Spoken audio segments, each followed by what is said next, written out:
Hello guys, कैसे हैं आप लोग। तो आज हम एक नया सब्जेक्ट स्टार्ट करेंगे। ठीक है, उस सब्जेक्ट का नाम क्या है? रीजनिंग। रीजनिंग। अब रीजनिंग एक ऐसा सब्जेक्ट है जो आपकी मेरिट, आपके नाम को मेरिट में ला भी सकता है और नहीं भी। क्यों? एक तो इजी बहुत है। तो यहाँ पे आप 50 मार्क्स में से 50 मार्क्स की रीजनिंग आ रही है, ईज़िली 48, 46 और 45 प्लस मार्क्स बड़े आराम से ला सकते हो। बस आप पे कॉन्सेप्ट्स क्लियर होने चाहिए। जहाँ कॉन्सेप्ट क्लियर, आपको कुछ करना ही नहीं है भाई साहब, आपको सिर्फ और सिर्फ प्रीवियस ईयर क्वेश्चंस लगाने हैं और आप आराम से ला सकते हो। तो इसके लिए दूसरी चीज़ आ जाती है कॉन्सेप्ट्स क्लियर करना। कॉन्सेप्ट्स क्लियर बहुत इजी है, नहीं तो हार्ड पड़ जाता है। क्यों? क्योंकि फिर हम तुक्का लगाते हैं और तुक्का रीजनिंग के अंदर 90% गलत होना है। उसका कारण ये है कि रीजनिंग के जो स्टेप्स हैं वो बिल्कुल अलग होते हैं। हमें इसलिए रीजनिंग के कॉन्सेप्ट्स को समझना बहुत ज़रूरी है। ठीक है ना? इजी है, हमें मेरिट में नैया पार भी लगा सकती है और डुबा भी सकती है, वो रीजनिंग है।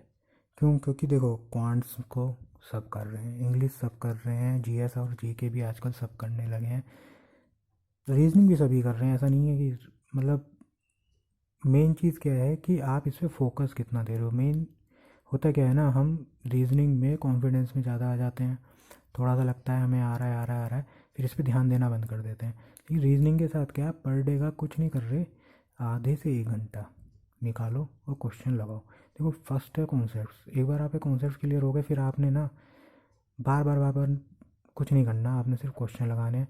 फिर जिस टॉपिक के क्वेश्चन अटक रहे हैं, हो जाएगा भाई, हो सकता है आपके दोबारा अटक रहे हैं, उस टॉपिक से रिलेटेड वीडियो पे जाओ, उस वीडियो को चेक करो, उस कॉन्सेप्ट को फिर क्लियर करो और लग जाओ क्वेश्चन लगाने पे। एक ही बार रीजनिंग पढ़नी चाहिए। पढ़ो, जिस भी टीचर से पढ़ रहे हो, मेरे से पढ़ रहे हो मेरे से, या किसी और से पढ़ रहे हो किसी और से, सिर्फ एक बार पढ़ो, अपने कॉन्सेप्ट क्लियर करो और सिर्फ क्वेश्चन लगाओ। जहाँ एक बार क्वेश्चन लगने चालू हुए, ठीक है, जहाँ जिस सब, अब इसमें बहुत टॉपिक्स हैं, जिस टॉपिक में आपको देखो आप क्वेश्चन लगा रहे हो, आपको प्रॉब्लम आई, तो आप क्या करोगे, जहाँ से भी आपने रीजनिंग कंप्लीट की है अपनी, वहाँ जाओ, उस क्वेश्चन से रिलेटेड जो उन्होंने थ्योरी पढ़ाई है, उस थ्योरी को देखो, वहाँ से अपनी थ्योरी फिर से अपनी रिवाइज करो, वापस आओ, क्वेश्चन लगाओ और क्वेश्चंस को करना स्टार्ट करो। ठीक है ना? रीजनिंग का ये एक मोटा मोटा तरीका होता है करने का। आप इस शेड्यूल को करोगे, रीजनिंग आपका बेड़ा पार कर देगी। नहीं तो देखो, ऐसा है कि लगे रहो लगे रहो लगे रहो, तो दुनिया लगी हुई है कंपटीशन। अब आज के टाइम में आप जानते हो कितना बढ़ गया है, कंपटीशन बहुत ज़्यादा हो चुका है। और अपने आप को उस कंपटीशन में मेरिट में लेके आने के लिए आपको स्मार्ट वर्क करना पड़ेगा, तरीके से पढ़ाई करनी पड़ेगी, तरीके से ही काम करना पड़ेगा। ये नहीं है कि गधे की तरह लगे पड़े हैं। स्मार्ट वर्क बहुत ज़रूरी है, हार्ड वर्क के साथ में। हार्ड वर्क तो चाहिए ही, लेकिन उसके साथ में स्मार्ट वर्क भी चाहिए। ये नहीं है कि रीजनिंग को मैं बार बार पहले क्या करता हूँ, थ्योरी पढ़ता हूँ फिर न्यूमेरिकल लगाता हूँ। थ्योरी एक बार करनी है, जहाँ से भी करूँ अच्छे से करनी है, फिर न्यूमेरिकल्स करने, सारे क्वेश्चन लगाओ, हर बार रिवाइज करो उन क्वेश्चंस को, फिर लगाओ फिर लगाओ। फिर ऐसा होगा कि कहीं कहीं आपको दिक्कत आएंगी। अब जिस टॉपिक को दिक्कत आ रही है उस टॉपिक को लिख लो, है ना? टॉपिक को लिखने के बाद आप क्या करोगे, जहाँ से आपने पढ़ा है उनकी वीडियोस पे जाओ, वहाँ से चेक कर लो कि भाई मुझे ये दिक्कत आई, क्लियर करो कॉन्सेप्ट को दोबारा से, फिर जुड़ जाओ। ठीक है? तो इस तरीके से हमें करना है। तो अब ज़्यादा समय ख़राब करते हुए हम अपना पहला टॉपिक स्टार्ट करते हैं रीजनिंग का। और पहला टॉपिक हम करेंगे डाइस।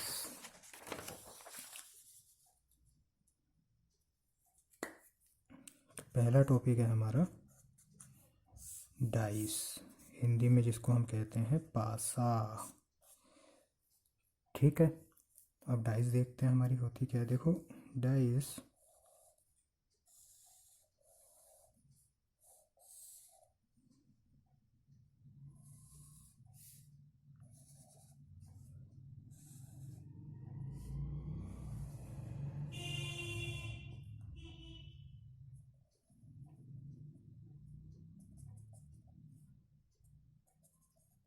इस तरह का होता है।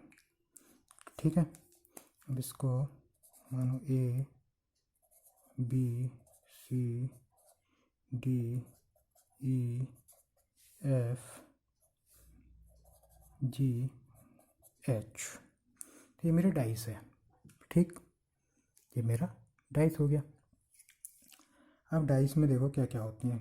एक तो डाइस के अंदर हमारी फेस होता है, जिसको हिंदी में कहते हैं फलक।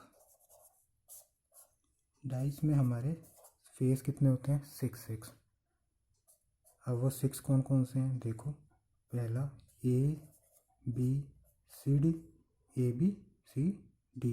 इसके जस्ट अपोजिट वाला देखो अब, E F G H, A B C D E F G H. ठीक, अब ऊपर का देखो, A E F B, A E F B.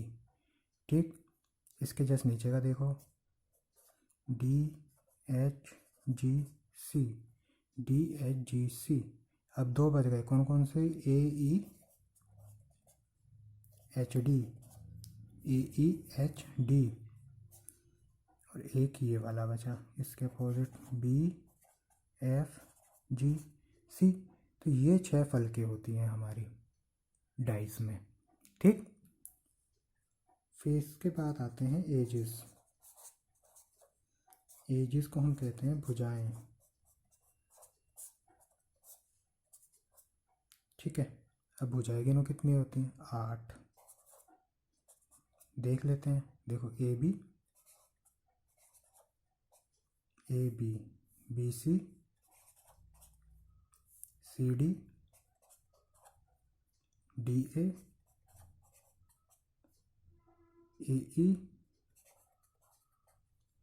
E H H D, E H H D. अब इधर चलो, ई एफ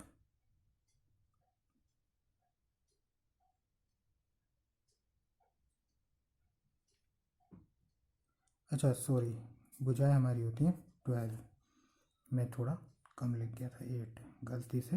भुजाएं हमारी 12 होती हैं। अब देखो ई एफ जी जी एच,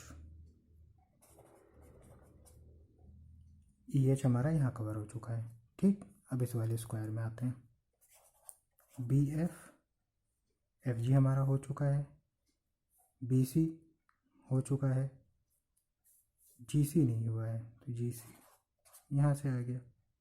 ठीक, तो अब गिनो 1 2 3, 1 2 3 4 5 6 7 8 9 10 11 12।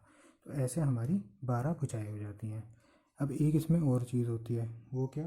कोण, जिसे हम कहते हैं कॉर्नर्स। ठीक है ना, यानी कि कोने। और कोने हमारे होते हैं 8। जो मैं भुजाओं को 8 लिख गया था, वो कोने होते हैं, वो मैं वहाँ गलती से लिख गया था। अब देखो, कोने आप 8 कैसे कहोगे? पहले एक कोना है ए, ठीक है, दूसरा कोना बी, तीसरा कोना सी, चौथा डी, फिर ई, फिर एफ, फिर जी और एच।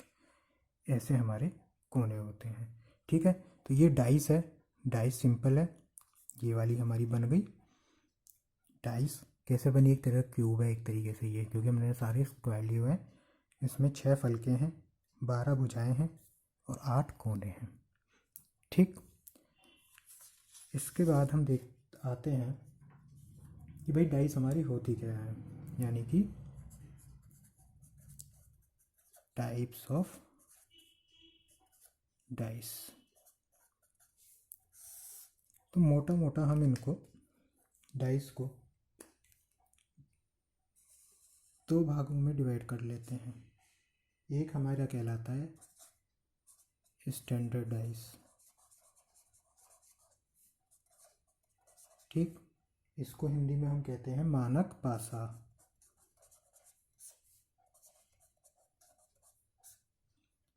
दूसरा हमारा होता है जनरल डाइस,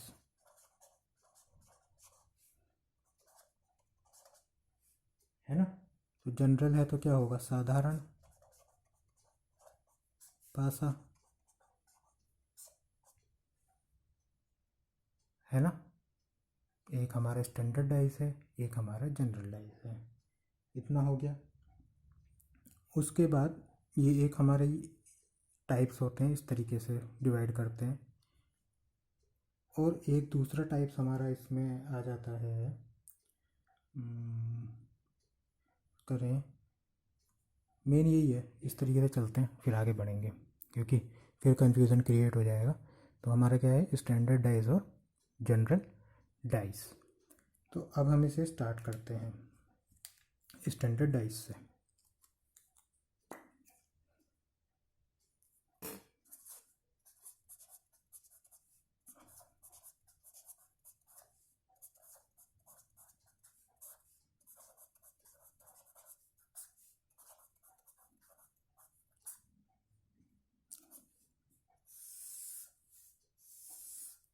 मानक पासा। अब मानक पासा हमारा क्या होता है, इसमें फर्स्ट पॉइंट आता है हमारा मानक पासे की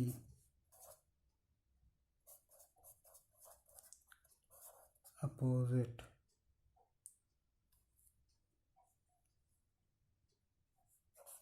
फेस, यानी कि विपरीत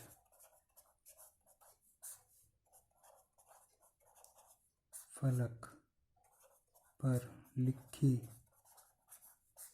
संख्या या डॉट, डॉट लगा देते हैं ना, डॉट का योग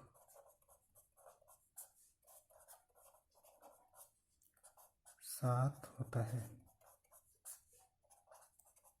तो पहला पॉइंट मुझे पता चलेगा, मानक पासे में जो भी मेरी विपरीत फलक होंगी उन पर जो भी संख्या लिखी है या डॉट लगे हुए हैं उनका योग सात होगा। दूसरा, सामने दिखाई देने वाली फलकों, यानी कि फेसेस का योग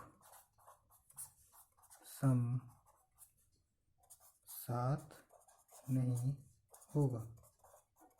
तो इसकी दो कंडीशंस होती हैं। पहला, जो हमारी अपोजिट हैं उनका सम तो सात होना चाहिए, लेकिन जो हमारी सामने से हमें दिखाई देंगी उनका हमें जो सम है वो सेवन नहीं होना चाहिए। तो इसको चेक कर लेते हैं कि भाई किस तरीके से होता है ना। तो अब इसको हम चेक करते हैं। तो मानो मेरा एक मैंने पासा बना देता हूँ,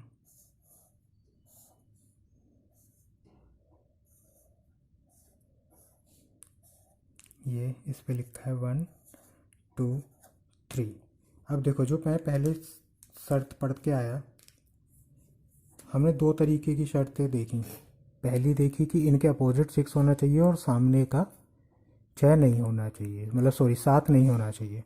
अच्छा, पीछे की तो हम बाद में चेक करेंगे, पहले हम सामने की देख के चेक कर लेते हैं कि भाई ये स्टैंडर्ड है या नहीं है। तो देखो, 1 + 2 = 3 इज़ नॉट इक्वल्स टू 7।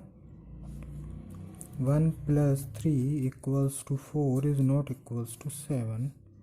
और 2 + 3 = 5 इज़ नॉट इक्वल्स टू 7। तो यहाँ से मेरे को एक क्लियर हो गई कि भाई सामने की जो फलक हैं यानी फेसेस हैं, इनका जो योग है वो सात नहीं है, यानी मेरी स्टैंडर्ड डाइस है। तो अब आपसे पूछे कि आप इसके अपोजिट बताओ, तो आप बता दोगे कि भाई 1 के अपोजिट जो है वो 6 होगा, यानी कि 7। 2 के अपोजिट 5 होगा, यानी कि 7। और 3 के अपोजिट 4 होगा, ताकि इनका योग 7 बन के आ जाए। यानी 1 के अपोजिट जो फलक होगी, जो नीचे वाली है, वो 6 होगी। 3 के इधर आएगी 4 होगी, और 2 के पीछे की तरफ चली जाएगी 5 होगी। ठीक, तो ये होता है, ये एग्ज़ाम्पल है। एक और एग्ज़ाम्पल चेक कर लेते हैं।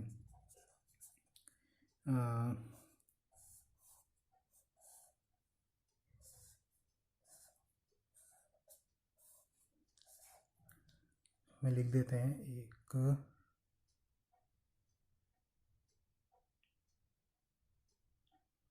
1 1 2 4। ठीक, अब इसे चेक करते हैं। देखो 1 + 4 = 5, यानी ये 7 के बराबर तो नहीं है। 2 + 4 = 6, ये भी 7 के बराबर नहीं है। और 1 + 2 = 3, 7। तो ये तो मैंने निकल गया कि ये मेरी स्टैंडर्ड डाइस है।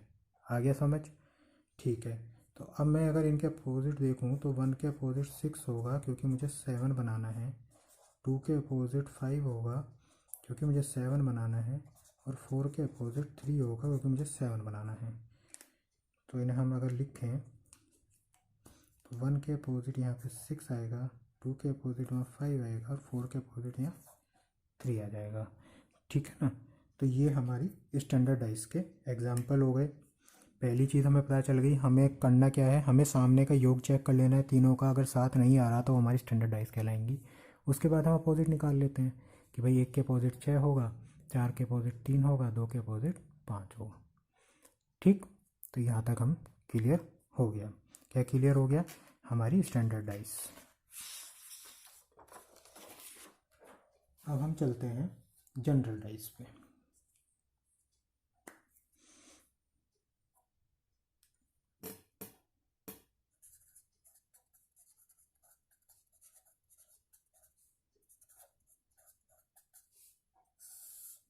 यानी कि साधारण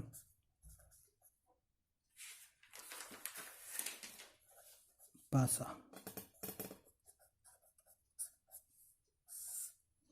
ठीक है ना?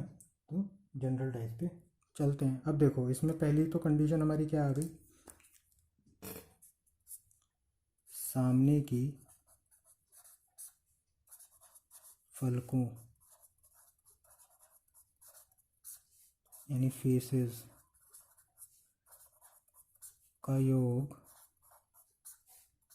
7 होगा।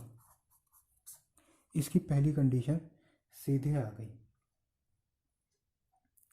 कि हमारा सामने की फलकों का योग 7 होगा। तो दूसरी कंडीशन क्या होगी, विपरीत फलकों यानी कि opposite faces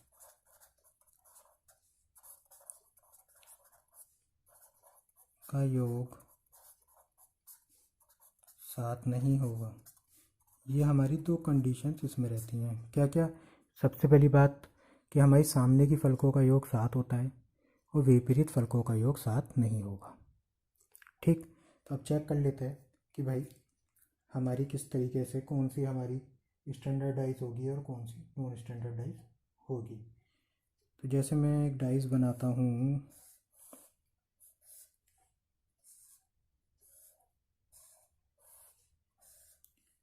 one three four, तो मैं इसे चेक करता हूँ कि मेरी स्टैंडर्डाइज है या नहीं है। स्टैंडर्डाइज चेक करने का तरीका क्या है कि पहले मैं करूँगा 1 + 3 = 4, 7 के बराबर तो नहीं है। तो 1 + 4 = 5, ये भी 7 के बराबर नहीं है। और 3 + 4 = 7, ये मेरा 7 के बराबर आ गया भाई, है ना? यानी अब ये मेरी क्या हो गई, जनरल डाइस। क्यों? क्योंकि सामने की फलकों का योग क्या है, 7 है। तो अब मेरे को इनकी अपोजिट निकालनी है। ठीक, अब देखो 1 के अपोजिट, 1 के अपोजिट मैं लिख देता हूँ 2 3 4 5 6। ठीक, अब इसमें से कौन कौन सी हो सकती है और कौन सी नहीं। देखो 1 के अपोजिट 2 हो सकती है, देख लेते हैं। 1 + 2 = 3 इज नॉट इक्वल्स टू 7। ये कंडीशन फुलफिल कर रहा है हमारी, सेकेंड विपरीत फलकों का योग 7 नहीं होगा, है ना? क्योंकि नॉन स्टैंडर्ड है। तो यहाँ पे 3 है, तो 2 मेरी हो सकती है। अब आते हैं 3 पर। अब एक चीज़ देखो, जब ये सामने आ रही है तो 1 के अपोजिट तो होगी नहीं भाई, 2 जगह थोड़ा लिखा जाएगा, 3 यहाँ भी है यहाँ भी, है ना? तो अपोजिट नहीं होगी, ख़त्म हो गया। 4 भी यहाँ सामने आ रहा है तो 1 के अपोजिट तो लिखा ही नहीं जा सकता, ख़त्म हो गया। अब 5 पे आ जाते हैं। 1 + 5 = 6 इज़ नॉट इक्वल्स टू 7। तो ये भी कंडीशन फुलफिल हो रहा है। और 6 पे आओगे तो 1 + 6 = 7।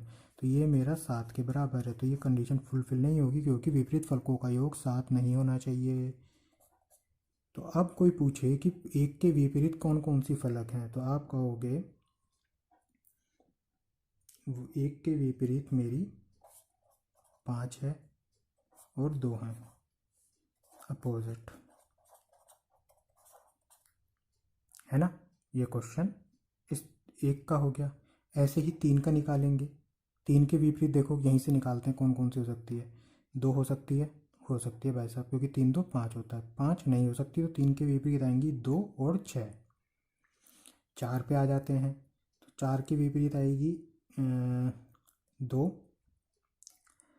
5, क्योंकि 4 2 6, 4 5 9, और 6 भी आएगी। 4 के विपरीत आएंगी 2 5 और 6, है ना।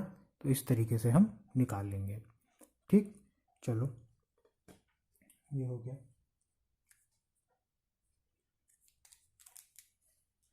अब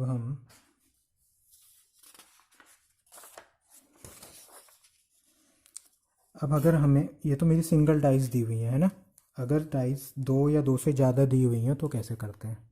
अभी तक हमारी सिंगल डाइस थी, तो सिंगल डाइस में मैं क्या देख रहा था कि मेरी स्टैंडर्ड है या नहीं है। लेकिन अगर 2 या 2 से ज़्यादा की बात चलेगी तब मेरी स्टैंडर्ड में नहीं चेक करूँगा। ठीक है, तो अब आते हैं व्हेन 2 डाइसेस आर गिवन, जब 2 पासे दिए हुए हों।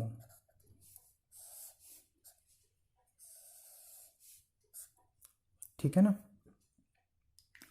अगर हमें 2 पासे दिए हुए हैं तब हम कैसे विपरीत फलकें और वो किस तरीके से निकालेंगे। तो इसमें केस 1 पे आते हैं। पहला केस 1, तो पहला केस होता है when 1 letter oblique number oblique symbol is common.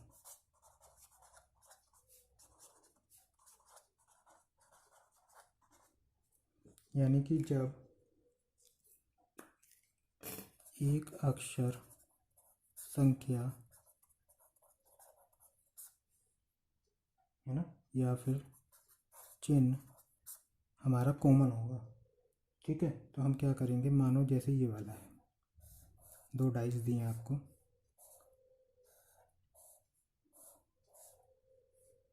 1 2 3,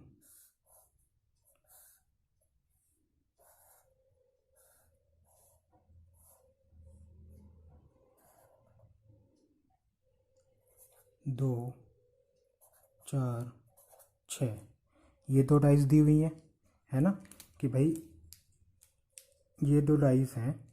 तो अब इसमें बताओ, तो इसमें हम सोल्व कैसे करते हैं। देखो, कॉमन को पकड़ना है, ये मेरा कॉमन है। ठीक, कॉमन को पकड़ के इसको एंटी क्लॉकवाइज घुमाएंगे। एंटी क्लॉकवाइज क्या, 2 से पहले 1 पे जाएगा, 1 से 3, यानी कि 2 1 3। एंटी क्लॉकवाइज करें, सॉरी क्लॉकवाइज घुमाएंगे। ठीक, घड़ी की दिशा में। ठीक, अब यहाँ पे घुमाया 2 से 4, 4 से 6, 2, तो 2 के नीचे 2 रखेंगे, 4 6, ऐसे रखा हमने। देखो, 2 को पकड़ा, क्लॉकवाइज घुमाया, 2 से 1 पे गए, 1 से 3 पे गए, तो ऐसे लिखा 2 1 3। यहाँ पे भी 2 को ही पकड़ना है। 2 के बाद हम आएंगे 4 पे, 4 के बाद 6 पे, तो 2 4 6। ठीक, अगर एक कॉमन है तो इस तरीके से मैंने घुमा दिया। अब देखो, घुमाने के बाद ये जो 3 के नीचे आया, ये 3 की अपोजिट है। ठीक, तो अगर कोई पूछे अपोजिट फेसेस, तो 3 के अपोजिट 6 है, 1 के अपोजिट 4 होगा। अब देखो 2 के अपोजिट कौन बचा, 2 के अपोजिट बचता है 5। क्यों? क्योंकि वो यहाँ पे कहीं नहीं आ रहा, तो जो कहीं नहीं आएगा वो हमारा 2 के अपोजिट हो जाएगा। अब आप कहोगे जी यहाँ तो 7 बन गया, तो हमेशा याद रखना जब 2 दिए हों तब हम स्टैंडर्ड नॉन स्टैंडर्ड नहीं देखते। यहाँ पे नोट करके लिख लो।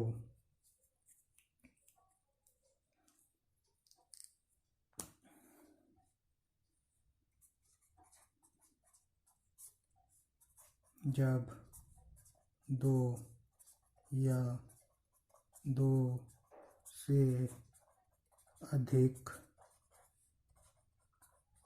पासे दिए हुए हों तो स्टैंडर्ड और जनरल नहीं देखते। ठीक है, तो हमें क्या पता चला, स्टैंडर्ड और जनरल हम कब देखेंगे, जब हमें क्या दिया हुआ हो, केवल एक पासा। ठीक, तब हम देखेंगे स्टैंडर्ड और जनरल, और जब तक नहीं दिया हुआ तब तक हम नहीं देखेंगे। 2 दिए हुए हैं तो नहीं देखेंगे, 3 दिए हैं तो नहीं देखेंगे, 4 5 जो भी है, 1 दिया है तो मैं चेक करूँगा। ठीक, तो पहला केस हमारा हो गया। अब इस केस पे एक क्वेश्चन करके देखते हैं कि ये केस हमें समझ में आया या नहीं आया। तो हमें क्वेश्चन दिया है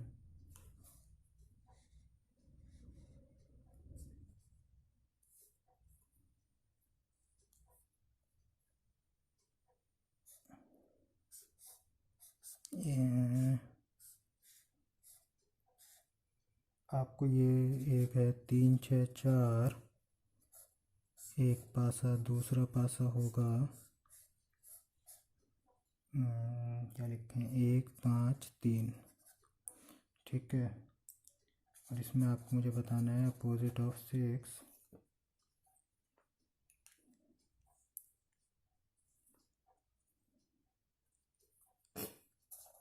अपोजिट ऑफ 6। और अगर मैं आपको ऑप्शन भी दूं तो 1 बी में 5 लिख लो, C 3 D 2। ठीक है, तो ये क्वेश्चन है। चलो एक खुद से लगाओ पहले, फिर मैं समझाता हूँ कैसे होगा।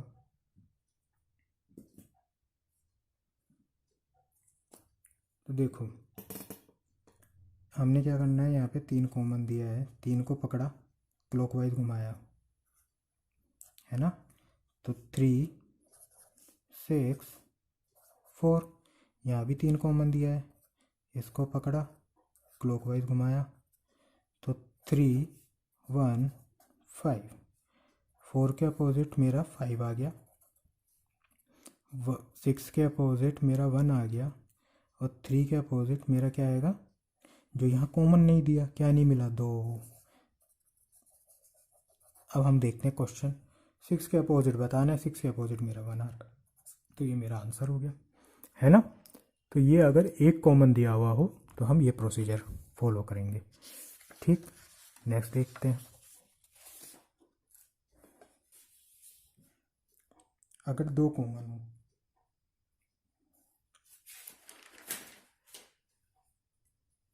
Case 2,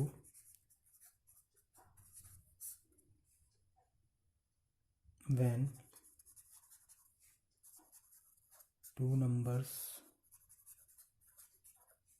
are common।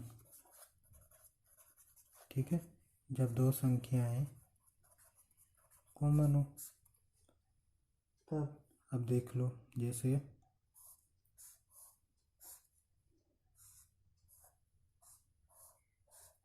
1 2 3,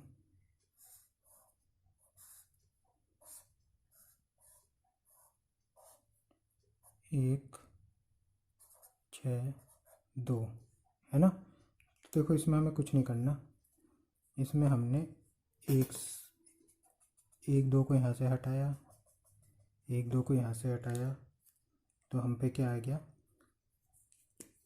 3 और 6 बचा ना, तो 3 के अपोजिट हो जाएगा मेरा 6। ठीक, अपोजिट ऑफ 3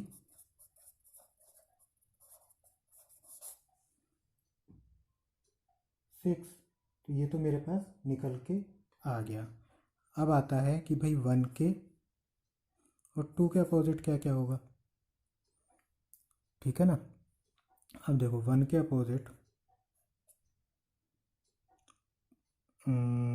2 हो सकता है, नहीं हो सकता, क्यों, सामने आ रही है, नहीं। 3 के अपोजिट 6 आ चुका, तो ये तो होगा ही नहीं, वैसे भी सामने आ रहा है, 6 भी सामने आ रहा है, तो नहीं होगा। तो बचा क्या अब,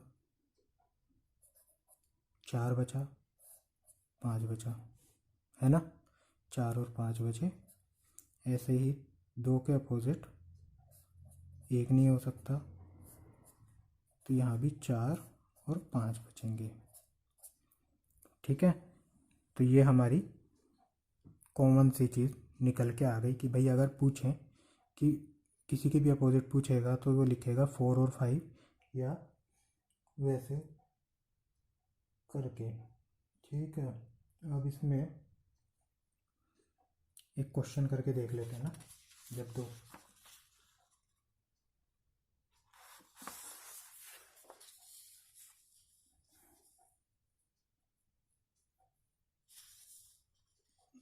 क्वेश्चन देखें,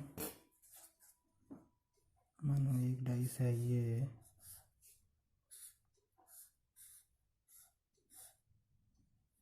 फाइव 4 6,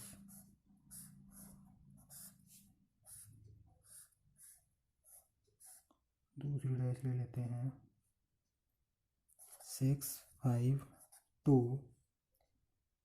और मैं आपसे पूछ लूँ अपोजिट ऑफ 2।